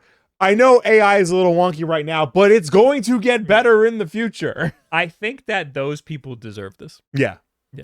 I think that they're more than welcome to live in that world. Yeah, they want to build for themselves because people like trash. Some people like trash. Let them have their trash. Listen. Ever since Sam Rivers passed away, I've been on a Limp Bizkit kick. You want to talk about trash? They are the kings of trash. Like, I love good trash now and then, but like there is an art to trash. You can't just make trash. Some people are okay with having trash made for them. Right. But like there is an art to making trash. That's why people like Lloyd Kaufman have careers. That's why people like Fred Durst have careers. What I'm saying is some people don't know what art is. Fair. Matt Schumer doesn't know what art is. No. He's just a tech bro. He knows what art looks like. He knows what a dream version of art might seem like. Yes. You know? But you know, it's and people like that, if they think that this is art, let them have it. They can live in that world. Yeah. We'll be over here. Yes. With the real shit. Yes. That has meaning. And sometimes it's okay to gatekeep your hobbies, is what we're trying to say. I mean, when you wake up from the dream, Yes. maybe you'll want to come over here with Yeah. like the real games, but whatever. This seems like it was a video AI thing, like Sora or something, and he's just like, we can turn it into a game by having choices. But then that's not really a game. That's like Exactly. But it's framed like a game because it looks like a first person or third person shooter. Yeah. So he can now go to his tech bro friends and be like, give me money, we're gonna make a game. Yeah. But really the game is just dialogue options. Yeah. So we're not fooled. You can fool your rich friends into giving you money. Yeah. But your consumers are not fooled. Anyway. Well, Matt Schumann, if you apparently you're a neighbor of ours, just come on the show. Well, I would not mind having a conversation. Because I need to know why. Yeah. You know? Mhm. It's not going to be a pleasant conversation for either of us. No. But, No. But I'm not opposed to learning more about why. I know the reason. It's to get investor money. Yeah. And that's the only reason. If there's a different reason, I love to. I won't be proven wrong. But I'd love to hear the other side. Anyway, DJ Skeletor, thanks for the 25 months. Also, Mega Man, thanks for the 49 months. Next news. Scarface game 2006 being remade, and you're saying it's a scam. It could be a scam. The 2006 Scarface The World Is Yours games is back. Maybe it's complicated. The Vice City looking open world action adventure game for PS2, original Xbox, and Wii recently resurfaced on Steam and Epic Games Store. That's possibly good news if you like driving around, listening to deep tracks from the 80s. But it's bad news if you're the rights holder to this game because you didn't give anyone permission to do this. Arriving on Steam and the Epic Games Store, the loose adaptation of the legendary gangster film is back, courtesy of a publisher named EC Digital Entertainment, who promises some graphical upgrades to the 2006 game. Yes, they are AI assisted, but as Rock Paper Shotgun documents, EC Digital Entertainment doesn't have much of a history.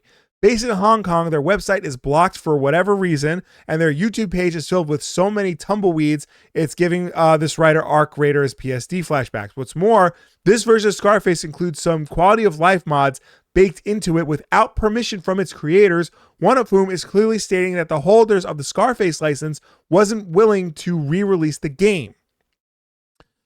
As flummoxed as many of us are by the strange news, the creator of the Silent Patch, which was one of the mods used for this new version of Scarface, dug a bit more into find out that the author of one of the other mods included was contacted. However, they also found out that the movie IP rights holder appears to be unaware of the Steam or EGS listing and that the store pages launched prematurely. You can currently buy the Epic Games Store version right now, though the Steam listing still says coming soon. As for the game itself, this writer faintly remembers seeing the box art on store shelves back in 2000s and thought, why don't I just play GTA? Which is fair, because this is just basically the poor man's Vice City. It looks like so the latest update or the latest one on this Wario 64 tweet says that there was a notice, and they said we've recently entered urgent discussions with multiple parties concerning the project's status. After careful consideration, we believe that temporarily hiding the store page is the most appropriate step forward, and we've already begun coordinating with Valve to make that happen shortly. And then you click on the link, and it's not there. Right. So I think it's already gone. Is it still on Epic? So that was just the community post that was no longer there. Okay. I don't know about the actual game. Let's see what the Steam listing. The Steam listing is not there. What about the Epic Games Store listing? This is Epic Game 404. Okay. So It was a scam, turns out. To summarize, Scarface The World Is Yours is a 2006 pseudo-sequel to the 1980s movie starring Al Pacino. It is basically a GTA clone, and it is more specifically a San Andreas, a Vice City clone, because it takes place in the 80s. And It was recently put up again on Steam and Epic Games by this company that just appeared out of nowhere, but apparently they not only didn't have the rights to it, they uploaded it with mods, with community mods, and they didn't contact the creators of those community mods to let them know that they were going to be in the game. So seems like quite the story here. Yep. Licensing is getting very complicated with games like this, and people love taking advantage of DMCA options. And I know, like, you know, the old saying, like, oh, licensed games were bad back in the day or whatever, but like a lot of good licensed games exist out there. Sometimes you're willing to forgive a little bit of the game's shittiness for the license. Yeah, and I think, you know, I didn't play the Scarface game, but there were a lot of good licensed games from that era that I would love to play again, like the EA James Bond games or stuff like that. But, you know, I can't because the licensing is so complicated. Yeah. So. Simmons, thanks for the subscription. Oh no, Kyle Katarn's back. In plastic form. The classic 1995 first-person shooter Star Wars Dark Forces is finally getting its due in action figure form. Kyle Katarn, the hero of the video game, is getting a Star Wars Black Series action figure, and it costs $27.99 and will be available on April 1st, but you can pre-order it right now on Amazon and other fine retailers. This figure will stand 6 inches tall with a good amount of articulation. It comes with a blaster and a blue-bladed lightsaber with a standard blade and one that mimics the blur of a swinging effect. It's a figure that looks good enough for adults to enjoy as a collectible, but keep it away from your kids. Trust me, they will break the lightsaber. They don't care about this stuff. I already pre-ordered it. I'm excited for it. it. Yeah, it looks cool. I mean, IGN says that he's from Dark Forces, which he is, but this is clearly his model from Jedi Outcast, which is better for me. Yeah. I'm way more into that. I almost got 2 of them, but like $27.99 for action figures is just too much for me. That's a lot of money. Yeah. I'm not an action figure guy, but I will support any new media that has Kyle Katarn involved. I want more Kyle Katarn in my life. Yeah, so this is good. It's good that like it's good not just that Hasbro is making like more like old expanded universe figures, because they did the Shadows of the Empire figures recently and those look great. And now they're doing Kyle Katarn, which is great. But it's also because it's an acknowledgement from Disney that like other Star Wars exists outside of their established canon. Yeah. And maybe this means more integration into their established canon. Like maybe Kyle Katarn shows up in the next Cal Kestis game. I would love that. Yeah. Someone's got to bite the bullet and put him in there. Yeah. All right. Next, Remedy CEO. Goodbye. Alan Wake developer Remedy Entertainment has confirmed that CEO Tero Vitarla has stepped down effective immediately. The announcement came just days after Remedy confirmed that the studio's latest release, FBC Firebreak, had weak sales and that the company would incur a profit hit. Vitarla was Remedy CEO since 2016. The search is now underway for a new CEO, Remedy said, and for the time being, Vitarla will continue at the service of the company as part of the handover process. Remedy co-founder Marcus Mackey is taking over as interim CEO. He is vacating his position as chairman of the board and will be replaced in that position by Henry Osterlund. So, what did Sam Lake do? He's the creative director, like head writer. Okay. Yeah. So they had their multiplayer game FBC Firebreak. It had weak sales. Operated a $17 million loss. Yeah, but Alan Wake 2 did really good. Alan Wake 2 did really good. Did they Control FBC Firebreak to do good? I think it was one of those things where, like, you know, experiment with multiplayer, which every studio is doing right now. And this didn't work. And I'm also very surprised they didn't call it Control. Yeah, like because I think it takes place in Control universe. Yeah, it should be called Control Firebreak. Yeah. But I think it was a big enough of a hit to them that like they had to change something at the company. And look at that. A game studio had a failure and they fired the guy in charge. What a concept. Did he wait, he got fired or he stepped down? He stepped down effective immediately. Okay. Yeah, he probably got pushed out. Yeah, I'm just surprised they would put so much effort or so much weight on FBC Firebreak. Well, I think multiplayer games in general have a lot of weight behind them because they're a big investment. They're expecting them to be like the next Fortnite. Basically. Yeah, well, that wouldn't have ever been it. I'm sorry. Yeah. Amazon lays off gaming division. Oh no, we were waiting for this for a long time. Yeah, Amazon is laying off more than 14,000 corporate employees. With those layoffs, Amazon Games and Twitch will be hit in some capacity. Bloomberg says, without getting into specifics, that both video games and the cloud computing area of the company will be affected. Insider Gaming has reached out to Amazon to ask how many people were set to be let go from the gaming division and Twitch as a publication. A response has not been received. According to Bloomberg's Jason Schreier, the cuts would largely fall on its offices in Irvine and San Diego, as well as its central publishing division. The company will reduce the amount of work it does on big budget titles, particularly surrounding massive multiplayer online games, or MMOs, the report reads. While we're proud of our successes in the first-party AAA game development and publishing, we have made the difficult decision to halt a significant amount of our first-party AAA game development work, specifically around MMOs, within Amazon Game Studios, including making significant role reductions in our studios in Irvine and San Diego, as well as our central publishing team. An email sent by Vice President of Audio, Twitch, and Games, Steve Boom, to employees said. Included in the layoffs was Tarfu, who had been with Twitch for 11 years.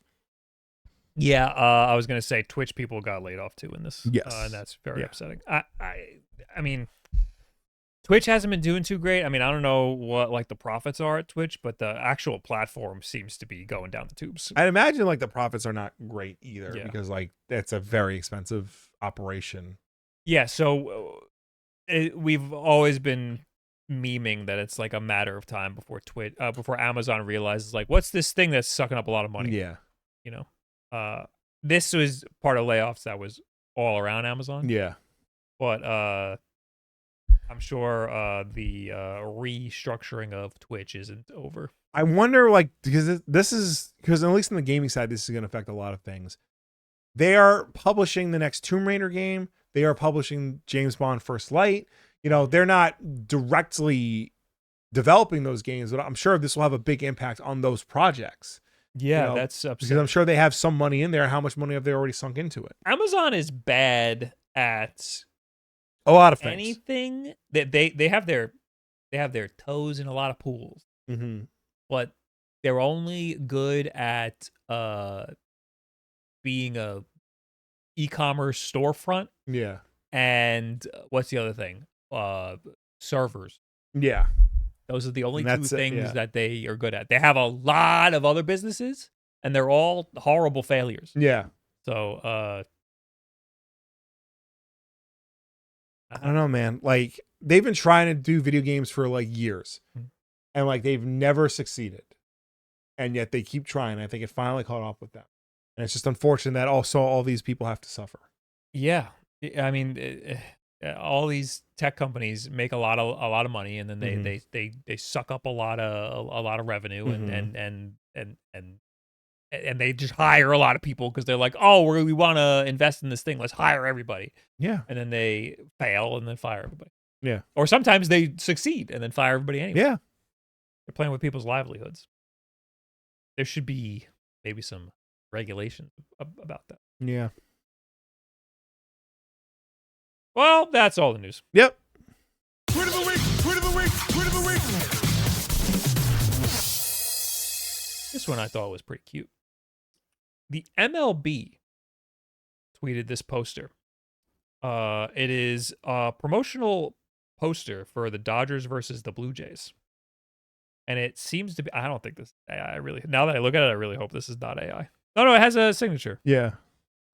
This is a clear nod to Marvel versus Capcom Clash of Superheroes. That's the first one. Yes. It's the Dodgers and the Blue Jays kind of just looking at each other. Yeah. But the way it's laid out is exactly like the Marvel characters looking at the Capcom characters. Yeah. So I just thought that was really cool. And the logo on the bottom is also like the same. Yeah. So I just think that's really cool to see. Yeah. That is fun. That I like when sports do cool things like reference video games. McFly with 2 Y's. That's made it. Okay. Cool. Yeah. Anyway, now we're going to talk to you guys. Yes. Let's start off with people who have comments on last week's Wolf Den podcast over on the YouTube channel, youtube.com/Wolf Den Podcast. We got Honors Like Mad, who says being a massive Halo and Xbox fan in 2025 is like living in actual hell because I haven't caught a break in like 15 years. Yeah. They yeah. I mean, what's up with Halo? Because I feel like that's like being a Quake fan. Like it's over. I mean, but like they don't keep making Quake games. Yeah. They keep making Halo games. Yeah, but they haven't in like a while. Halo Infinite was a while ago. But not that long ago compared to like when Quake 4 came out. I understand. Yeah. So like, I think ever since Bungie left, it's like obviously they're gonna want to keep the train going, like even though Bungie's gone. But like obviously the team they have to make Halo games, like something's not clicking the way like the Coalition, that team like found a way to keep Gears of War going successfully. They have not found a way to keep Halo going at a level that like people like. Or maybe Halo fans are just too picky. Maybe the games are just fine. I don't know. Doomy says Bob being a backstage theater kid makes so much fucking sense. All right, dude. What about Will being a front stage theater kid? I mean, make fun of Will. No, but also, yeah. Melon says, I'm starting to worry about Will's handheld gaming habits. Don't sit on the toilet for long stretches of time. It can result in adverse health issues, such as hemorrhoids. I'm well aware. Yes. So I just got one, and it's I treat it, and it's subsiding. So don't worry about that. He treats it. It's not like I sit there for hours on it. It's more of a situation where if I'm in the middle of something, I don't have to stop. I can take it with me, do my business, and then I pause it and I clean myself and I keep going. I'm going to say what everyone else is thinking. What game induced the hemorrhoid? Probably. It might. I mean, like, look, this stems from before the Steam Deck, so it's not like a Switch era game. Okay. So I don't know. It's been a while. Okay. We'll have to ponder on that. Yes. We'll have to find the source of the, and then we can start rating games based on hemorrhoid severity. Yes, if they okay. Spartan Diab says Perfect Dark on 360 was one of those games for its time. The shaders being used and how smooth it felt with the motion blur on things really stood out. It gave that next gen feeling, even if the game itself was kind of average. Yeah. I felt that way about The Order 1886. Yeah. Yeah, no. It looked really cool, and I actually enjoyed that game, but because it was basically a tech demo. Yeah, Perfect Dark Zero is essentially like that is a launch title. Like it's a nothing game that like looks really effing pretty, to like entice you into the new system, which sucks because the original Perfect Dark came out at the end of the N64's life cycle. So it could take advantage of all the tech and make the best possible game it could be. Edward, now we're in the chat. Okay. Edward Bova said, what did he say? Here are two articles about the Epic lawsuit. So basically, this is very simple. Apple once again went against the courts. Okay. And like tried to be like, oh, this is what Apple said the order only required to allow links to outside payments, not to stop collecting fees entirely. Ooh, so sneaky. So Apple's really trying to like they're doing malicious compliance again. Mm-hmm. And Epic's like, no, you can't. Courts, you can't let them do this. Yeah. So I think they'll probably lose that.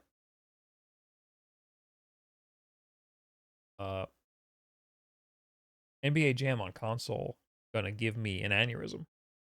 You mean a hemorrhoid? The new device switching capabilities on the DualSense make it a great general use controller, super easy to swap around, and the touchpad helps navigate Windows or Android in a pinch.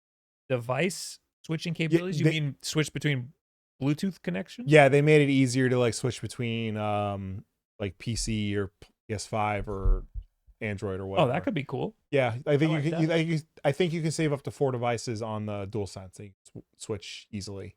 That's cool, and being able to use the touchpad as a mouse sounds like it could also be really helpful. Maybe I should start using that with my home theater people. That would be a good idea. Right now, I get my mouse and I plug Yeah. it in. And it's a pain in the ass. 90% of Windows gamers, 90% of Windows games now run on Linux. Now, how the fuck? Interesting. How do you gauge that? Yeah.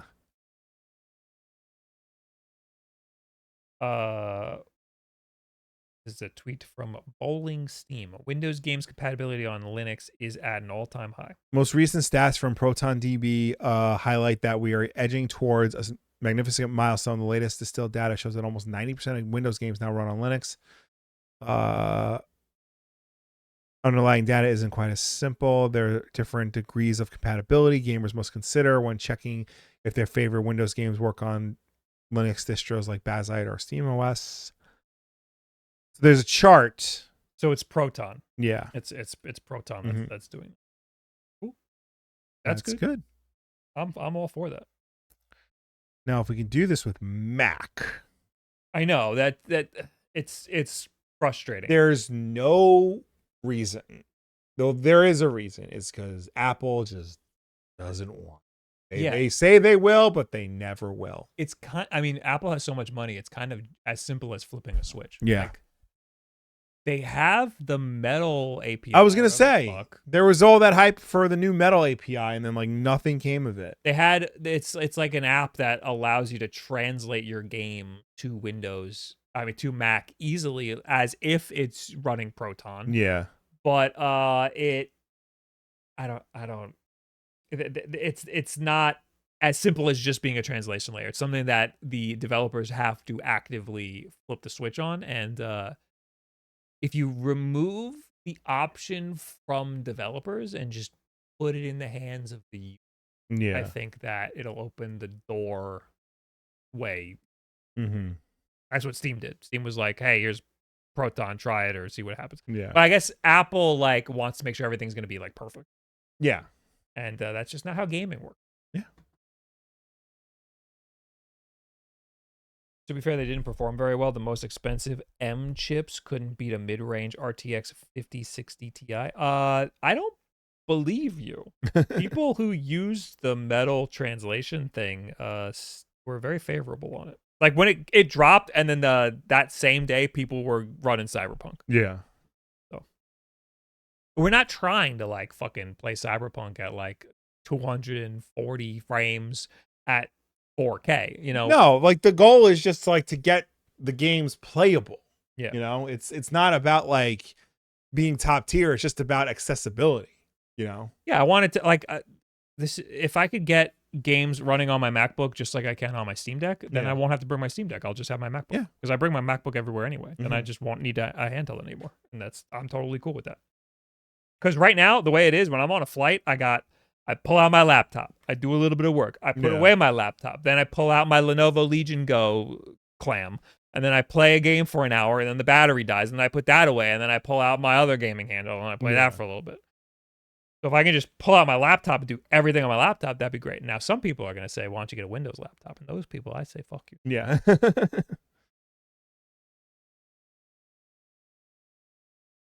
M chips are very power efficient and compete with high-end dedicated GPUs. Okay, same thing with the Van Gogh chip in a Steam Deck. I'm not going to get a Van Gogh chip over getting a 5090 for my PC. Those are for two different use cases. Did you guys see the Gearbox version of Halo Combat Evolved PC port is available? Huh? It is abandonware, but it fully works and is closer to the OG Xbox game than the Master Chief Collection. It's a cool piece of gaming history. Oh, so I guess Gearbox ported Halo to PC back in the day.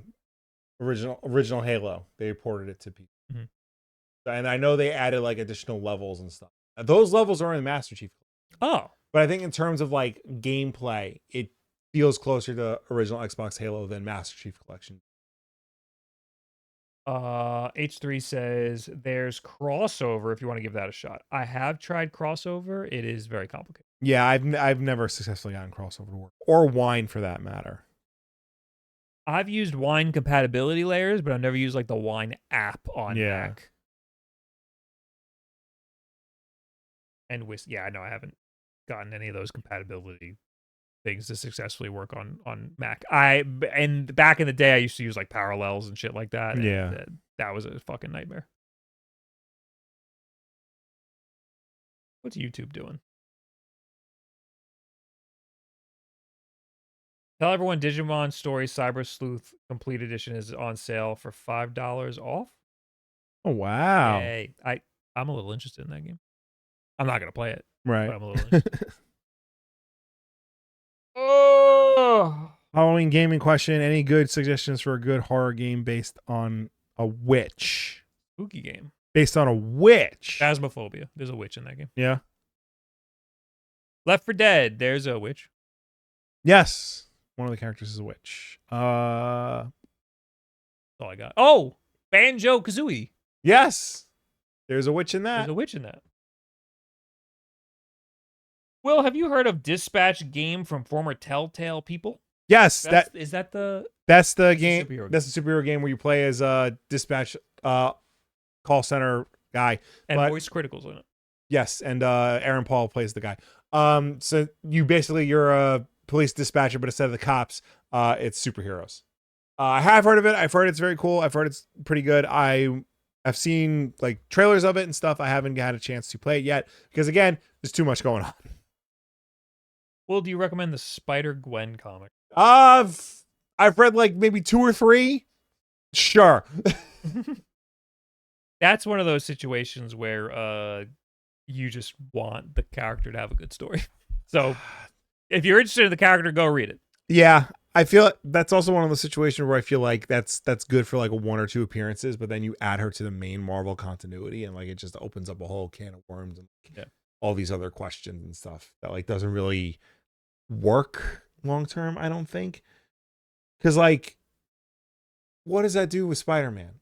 Like the death of Gwen Stacy is like one of the most important stories in his biography, and then all of a sudden there's like, you know, a teenage Gwen Stacy just walking around like, hey, and he's just like, hey. Yeah, I mean, she was just like a throwaway character, and then She wasn't a throwaway character, but her death was like very significant. No. I'm not talking about Gwen Stacy. I'm You're talking talking about about Spider-Gwen. Which Yeah. like a random throwaway. It was like a character, one-off thing, yeah. Random like multiverse thing. Yeah. And people were like, "That's a cool design. Yeah. I want more of that." And then they tried to shoehorn her into more Yeah. stuff, and she doesn't really work because she was developed as just a random thing. It doesn't help too that like nobody could agree on her name because the comics were all named Spider-Gwen, but obviously you can't call her that in the book, so she's Spider-Woman, but there's already like 6 Spider-Women, so they have to call her Ghost Spider now. So like I don't know where she's at right now. I know on the Spidey and His Amazing Friends on Disney Junior, it's Ghost Spider. So that's what I just tell my kids, like she is Ghost Spider. Yeah. And I also tell them that his name is not Spin, it's Spider-Man. Miles Morales and Peter Parker are both Spider-Man. That's they call okay. Miles Morales Spin. They call him Spin because Peter is Spidey. That's fucked up. Yeah. But I mean, you can't. I don't know what the solution is because it's a kids show. You can't call them both Spider-Man. So then don't have both Spider-Mans there. Don't even get me started on Iron Man and his awesome adventures because that's a whole other thing. I I'm didn't like, know there was yeah, such a show. it's Iron Man, it's Ironheart, and it's Amadeus Chow, who's the totally awesome Hulk, but in this show he's the Iron Hulk With a suit? with the suit. Okay. Yeah, Yeah, that's not how. I mean there's so many other Iron characters you can use. Where's fucking War Machine? Oh, God forbid you have a kids show character named War Machine. Yeah, that's a good point. The Machine. The Machine, yeah, Iron Machine. That's stupid. The Machine works. The Machine is yeah. fun. I don't know nothing about comic books, but gotta love this man's passion. Have you been keeping up with Absolute Batman? Yes, No. I haven't read the. And the recent character reveal. I think I saw the recent character reveal. Oh, which crap? Not Joker, right? I think it's There's another I character. think it's Joker. I mean, like, no, the Joker in his final form like hasn't appeared like in comics. It's mostly been in like promo art, but like Joker's been like teased throughout the books. No, there was another character who like debuted, and I think whatchamacallit, the annual is out tomorrow. I want to say. I know who you're talking about. I gotta catch up on it. I got a lot of catching up. I don't know what the hell I'm gonna do that. Yeah. Explain to me what Absolute Batman is. I don't know what any of the Absolute stuff is. It's All an right. alternate universe Batman. He's poor now. Where's the Will camera? Hey, there you go. There you go. So DC started a whole line called the Absolute line of comics, where it's basically the heroes that you know, but like something is different about them. Like Superman didn't go to Earth until he was an adult. Wonder Woman was not raised by the Amazons. Batman was not raised rich. So it's like all these different changes that like radically alter the character in like unique ways. Absolute Batman, the whole concept of it is like Batman, the concept of Batman pushed to the absolute extreme. So like he's like 7 feet tall. He's like built like a brick shit house. His weapons are more extreme. His methods are more extreme. His villains are more extreme in design and focus and MO, and things like that. And it's all like wildly unique takes on these characters. Like Alfred is an assassin for hire. Martha Wayne is still alive. Yeah, it's actually real. Like you think it's going to be the dumbest thing in the world, but it's actually like really good work. Like all the books that I've read so far, Batman, Wonder Woman, and Flash have been like really good, unique takes on these characters. Cause they twist it enough to be different, but like the essentials are still there. You can still recognize them for who they are. So if you want to get into comics and like you just want something like easy to get into, then yeah, check out the Absolute line. Cause I think that's a good starting point for people who like are familiar with these characters, but want something like radically different. So there. Wow, I need to start reading the Absolute series. Yeah. I do have it. I gotta actually read it. Absolute Wonder Woman of what I read so far is actually the best. Like I like that one a lot. The character reveal at the end of that last issue was really fun. And You just like Wonder Woman. I do like Wonder Woman. I think this version is a very good version. Can't wait for Lego Batman. That game looks sick. rad. It just looks like a new Arkham game. Yeah. And I'm down for that. More interesting than the original Ultimate Universe, which was just retelling stories at the time. There was little twists. Yeah. There were. This has bigger twists, I think. Yeah, I think so. I think Ultimate Universe is more of a modernization than a radical reinvention. Yeah. These are like straight on radical reinventions of it, because like they're so radical it has to be a completely different universe. The Ultimate is just like it was like a little. The Ultimate was basically like they wanted to like start fresh, but like still have everything like very much recognizable. Yeah, and this is like let's throw everything in the garbage. Yeah, because like Spider-Man wore the same suit in Ultimate Spider-Man and regular Spider-Man. Batman does not wear the same suits. All the designs are wild. Yeah. Yeah, and it's pretty cool. Yeah. And we made a meme. There was a meme on what was it, last week's episode? The fork? Yeah. The absolute fork? Yeah. All right, thanks for hanging out, everybody. Thank you for tuning in. Thank you for watching us. Thank you for chatting with us. As always, the WULFF DEN Podcast is every Tuesday night at 8 p.m. Eastern, right here on twitch.tv/WULFDEN or youtube.com/WULFDEN Podcast. If you can't make the show for any reason at all, we always put the archive version up over on youtube.com/WULFDEN Podcast. So you can go and check us out over there on demand whenever you want. If you prefer to listen to us rather than watch us, you can do that as well, because we're also an audio podcast on any and every podcast service, such as Apple Podcasts, Spotify, YouTube Podcasts, Pocket Casts, Audible.com. The list goes on, but no matter where you get the show from, folks, please be sure to subscribe, rate, and review us, because that helps us with placement on those respective platforms. I will hopefully have a video up on Thursday about the 1X Sugar. It is a wacky wild guy. Oh boy. Hopefully I gotta film that right now because I'm always late filming my videos. In the meantime, watch AJ, but also Will was on AJ's podcast. Yes, I was on his podcast. It's not out yet? No. I think Wednesdays. Yeah. So check back on Wednesday. So you get 2 doses of Will on Wednesday this week if you want. Also too, I will again try to stream this Saturday at around 9:30. Follow me on Blue Sky or Twitch. I think I have notifications on this time. Okay. So you can go. And then you got to go into the WULFF DEN Discord. Go to the announcements channel. And then at everyone. Yes, you told me about that. Yes. Okay. And then everybody in the chat, if you go into his stream and he didn't do that, tell him how to do it. Okay. I don't know what I'm going to be doing, so it's going to be a surprise. All right. It's going to be a surprise. Thank you for watching. See you later. Go watch AJ. Goodbye. Bye. Forgot the bye button.